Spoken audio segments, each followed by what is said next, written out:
So you're welcome to this week's episode of TED Talk with me, Kazim.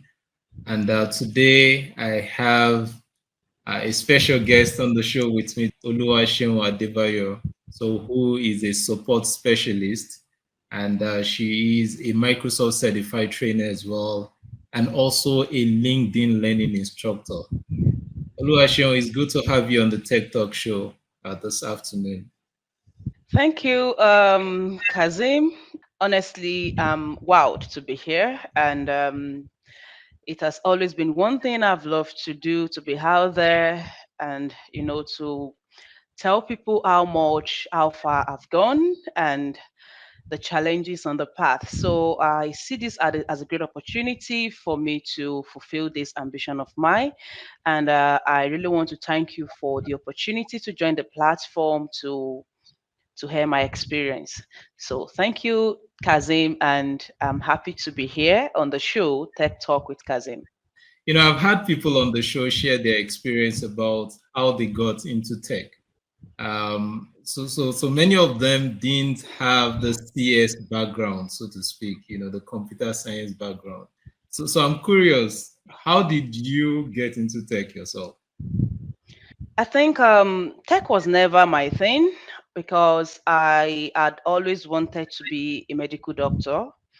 In those years while we were growing up, in our secondary education, we've always identified some professions as being the best, the likes of a lawyer, an engineer, a medical doctor. But I started my tech journey when I did my internship with an ATM company, that's the National Cash Register, NCR in Lagos, Victoria Island. So then I was a field engineer as an intern. I managed the automated teller machines. And, one way or the other, I began a journey in tech, but not fully. It's just like the engineer part, the maintenance part. And after my National Youth Service Corps, the NYSC, I had the opportunity to join one of the largest Microsoft partners, that's Tech Expert. And that was the beginning of the career that has given me it has put me into the limelight, let me put it that way, because trust me, Tech Expert has given me more than I could even ever imagine. So I started as a tier 2 technical support in M365 Concierge, where I provide support to Microsoft customers on different Microsoft technologies, ranging from the SharePoint, Online, Exchange, Office 365, Admin Portal, OneDrive, Teams, Outlook, just to mention a few.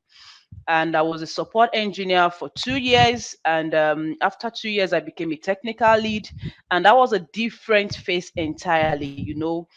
People always think when you are promoted, you do less work, but trust me, when you get a promotion in Tech Expert Nigeria, you do more work. That's just the truth. But it's a challenge. It's a challenge because you learn new things, you work with new team, you work with new technology, and that was how I got into tech fully. And from there, I was able to identify the path I want to grow with. And also, I can also say my being a certified trainer also started from tech. In 2020, during COVID, I seized that work from home opportunity to do something I've always loved to do, a trainer. You didn't have a CS background yourself, correct? Oh, yes, I do. I had a BSc in computer science with economics. So, I'm a business. um I don't want to use tycoon because I've not really go too much into the business as a profession. But I may decide tomorrow to go the way of business or find a way to integrate my experience and my knowledge of technology into business. And I think in the part of the world we are now, there's nothing impossible when it comes to tech. So tell us more about your role now, back when you were a tech expert. You mentioned you played the role of a support specialist. So what does the support specialist do? And what is it like to be a support specialist? So, being a support specialist, there is a whole lot expected from you. Right from your soft skills to your tech skills, your technical skills. And if there is anything I learned being a support specialist is um, how to endure, how to persevere, how to be calm in the midst of troubles, how to be patient. A support specialist role will teach you so much more than the job itself. So, as a support specialist, in the technical part, we resolve technical problems for clients using different softwares and tools that are provided to us by our employers. And the soft skill aspect of it is because, as a support specialist, your performance is basically rated and measured by the feedback you get from your clients. And that's the reason why I said it has taught me how to be calm in the midst of trouble. And in one way or the other, I implement all I've learned, even in my day-to-day activities outside of work. Because no matter how difficult the case may be, no matter how difficult the problem may be, you dare not reflect that while communicating with your customer. You have to be sure, you have to find a way to manage the customer in such a way that he or she doesn't feel is giving you so much trouble. Otherwise, your feedback is going to answer for that. So, irrespective of anything you are going through, manage your customer. Be calm, be patient. You look for the solution. And, sometimes there are some technical issues that you may not get an immediate solution to. So these are areas where you have to bring up your soft skill to ensure that you are in charge of the case, you are in charge of your client while you look out for solution until you are able to provide a solution. So basically, the support specialist role we will expose you to the world of human relationship, customer relationship management, because there is no day that pass by you don't engage a minimum of 2 to 3 people that you don't even see.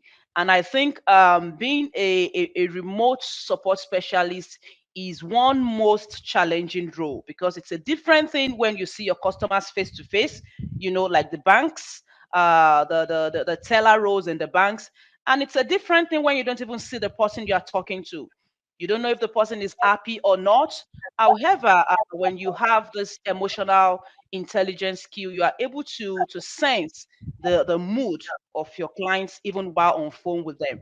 And this would help you to profile whom you're speaking with, whom you're working with, to provide a better service to them. So practically as a support specialist, you work with customers all day, resolving issues, troubleshooting. I could remember my early months in tech experts. You won't imagine I will be in the bathroom and then a case number is there in my head thinking of the solution. I can't even sleep. It's as serious as I was so much engrossed in the job. And I think indeed it did help me because for whom much is given much is expected. There is no how you commit to a job, there is no how you give so much to that job that you don't get so much back. And trust me, everything I did then that I was thinking it was nothing has given me what I have today, and it has actually taken me far, even farther than I can think. So that is how it is being a support engineer. And there are different lines of businesses in tech expert, of course, but I worked in the concierge space where we manage more than 6 technologies. And sometimes you even get cases that are out of your support. You still have to manage it. You don't have an excuse. So it's just like you doing so many, but out of so many, there is definitely one that will catch your interest. And you just decide to build on it if you are interested in going further. And currently now I'm a trainer, although I still do support by the side and do a little consulting because I'm looking forward to be a consultant. I'm working towards that.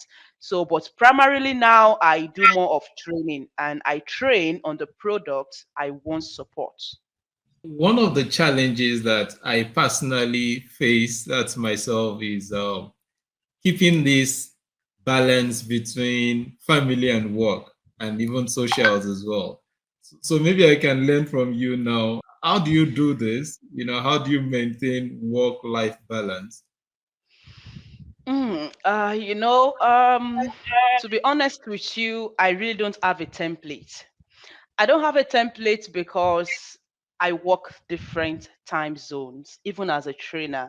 There are times that I work double shift, and I must confess to you, if there is anything I want to say about my work-life balance, it all started from Tech Expert because being a Tech Expert alumni, the body system has been built in such a way that you just have to balance whichever way, whatever.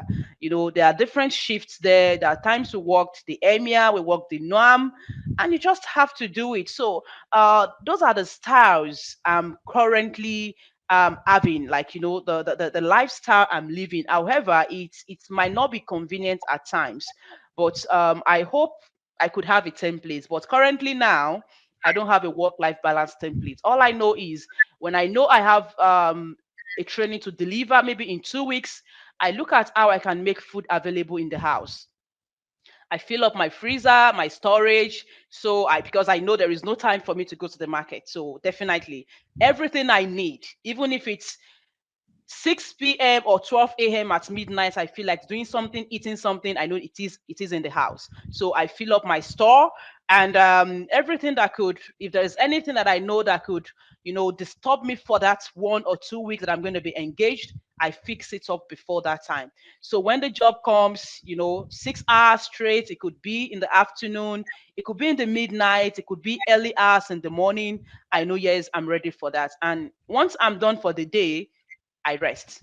And funny enough, I may not even get the sleep early, but I try to engage myself in some other exercise that could help me to relax my nerves and then prepare for the next day. So I really don't have a defined template because I don't have a fixed time zone. Maybe someday, if I become a consultant, I could define my work time better. Let me put you on the spot right now. Between being a trainer, you mentioned you also do a lot of training now. So between being a trainer and working as a support specialist, which one pays the most? Oh, it's a trainer. I won't lie to you. Honestly, it's a trader. And lately, I think in the early hours of today, I was just thinking about something and I was like, oh, I think I love more of this training because it helps you to build yourself. There is room for self development, self growth. You want to deliver training on a particular course, you don't want to get on the screen and allow your student to take control. No, you want to be in charge. So with that, it helps you to do more, learn more, research more, do more. So when it's a question and answer session, you are always available to provide answers.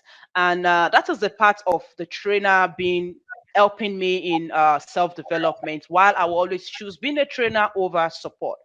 And secondly, when it comes to the income, I think that's what we all want to want to work for. you know um so I'm just going to say this. I think what I earned in all of the 3 years in Tech Expert, I've earned it in less than 6 months as a trainer. Wow. So I'm going to Okay. choose training over, even when, if I finally become a consultant, I won't leave training. Not because of the money this time, but because of the passion. Okay. Teaching, talking is something I love to do. Impacting knowledge is something I love to do. Even in the church, I'm a Sunday school teacher. So I love that. I love that. And in addition to that, it pays well. You know what you are earning. If it's 5 days, if it's 3 days, if it's a month, it's fixed. And you can plan ahead of that. It's Okay. different from support where they pay you per hour and you're not even sure if your performance will help you to earn that Okay. although there is a performance metrics being a trainer also, but you can't compare it to the support specialist performance metrics. It's a whole lot different. So I will always pick a trainer over and over and over support Okay. specialist. I was going to ask you what excites you the most about being a trainer or perhaps a support person, and which one you preferred. But you answered it already. So Okay, no problem. let me jump to the next one then. So if anyone is listening right now and they're interested in becoming a support specialist and perhaps a trainer just like you are right now. So what skills do you think they will need to learn, and how much time do you think they will need to put into it? They'll need to invest to be at the level that you are right now. Okay, yes, that's a very good one. So, being a support specialist or being a trainer all depends on the technology you're looking at. So, I'm going to talk from the space of Microsoft 365 because that has been the product I've been supporting for, you know, over 4 years now. So, if you have if you have interest in becoming a support specialist within the space of Microsoft 365, I would encourage you to pursue the dream because it's a promising skill. It's something that you are going to have and you won't regret. Okay, all you just have to do is to find the right spot to start, and there is actually no time to start late or to start early. When you are ready, you are ready. So all you just need to do is to identify which of these technologies do you want to go for. We have a whole lot of them: Exchange Online, Microsoft Teams, SharePoint and OneDrive, the Office application itself, Power BI, Azure, a whole lot. So once you are able to identify which of these you want to focus on. There are a lot of resources out there, YouTube videos, we have Coursera, we have Udemy, we have Pluralsight, and we have a lot of all these learning documents by Microsoft themselves online. So get a hold of them and start learning. And recently, I started a training community where I provide training every month. I do it batch by batch for newbies that are interested in joining the support specialist team for Microsoft 365. So after the training, of course, you are employable. And if you are already in the system as a support specialist and you're looking forward to becoming a trainer, you need to get yourself certified first. And being certified is not something, I wouldn't say it's difficult and I wouldn't say it's easy, but it's not something you can get at the tip of a finger. You need to work for it. You work for it, you identify which area do you want to become a trainer, what products do you want to train, and then you begin to develop yourself in that part. And once you are certified, then you start getting jobs. And I will say something: if you are going into the training space as a newbie, you don't allow your charge to be too high because what you want to get at the start is the experience, not the money. You are not looking after the money at that time. You want to get the experience. So you may even go, cheaper than expected for the first 1 year because there are a whole lot to learn as a trainer. It's totally different from a support specialist. And when you get the experience and you can see from your feedbacks that you're getting there, then you can have all you have to, increase your rate and on, and then you are getting there. So I think that is the advice I can give right now to those that are looking at coming into tech as a support engineer or those that are already in it and love to become a trainer. Is there any last words before we say bye bye now from you? Okay, well, it's not going to be a last word because I hope to be here again very soon and to share Okay, more yeah. tips. Yeah, sure. So, but for today, for this episode, I would love to say if there is anything you have passion for, please keep doing it. It may not pay off right now, but trust me, someday, as long as you are doing it with your passion, it will definitely pay off. The sky is not even the limit any longer because right now Microsoft is buying everything up in the cloud. So there is no longer limit in the cloud. All you just have to do is to keep pursuing your dream. Pursue your dream. Right now, if it looks like you are not getting there, nobody's noticing you, continue to do it with your best. And someday you never can tell. That product you are going to release or something you will do, and then you get to the limelight and people start looking for you, hiring you, paying you, and it becomes a testimony. So whatever you have passion for, continue to do it. All right. So here's where we're going to call it a close. If you haven't subscribed to the channel, please do. It's Tech Talk with Kazim on YouTube. So on that note, it's a bye bye from myself and Tony now, and I'll see you again another time. Thank you. All right. Thank you for the opportunity, Kazim. All right. Take Bye care. bye. Goodbye.